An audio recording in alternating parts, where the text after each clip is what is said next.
اور جب اگر وہ ٹرک اور ٹریٹنگ کرنے آتے ہیں، جب وہ آپ کے گھر میں آئے تو آپ کیا ان کو سویٹس دے سکتے ہو؟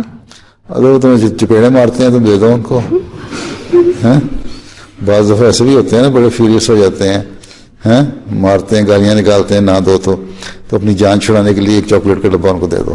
ٹھیک ہے، ٹھیک ہے. لیکن تم نے یہ نہیں کرنا کہ ان کے ساتھ مل کے تو لوگوں کے دروازوں پہ جا کے نوک کر کے تو وہاں سے مانگتی پھرو. تمہیں مانگنے کی اجازت نہیں ہے. تمہارے پاس کوئی مانگنے کے لیے آ جاتا ہے تو فقیر سمجھ کے دے دیا کرو اس کو. ٹھیک ہے، مانگنے والا سمجھ کے دے دو. کہتے ہیں نا سوالی کو انکار نہیں کرنا چاہیے، اس لیے دے دو ان کو کہ وہ مانگ رہے ہیں بیچارے. اس لیے بھی کہ جو اپنی جان بچانی ہے، کیونکہ حکمت اسی میں ہوتی ہے کہ بلا وجہ کے جھگڑے نہ کیے جائیں. ٹھیک ہے، لیکن یہ تمہیں اجازت نہیں ہے کہ تمہیں کھینچ کے لے جائیں تمہاری لڑکیاں کلاس فیلو یا دوستیں کہ آؤ ہم بھی اب جا کے نوک کریں اگلے گھر کا دروازہ اور وہ مانگیں. ہیلووین تو ان کی بات کی ٹریڈیشن ہے بالکل. یہ جو اصل میں ٹریڈیشن عیسائیوں نے لے لی ہے، یہ جو تھے نا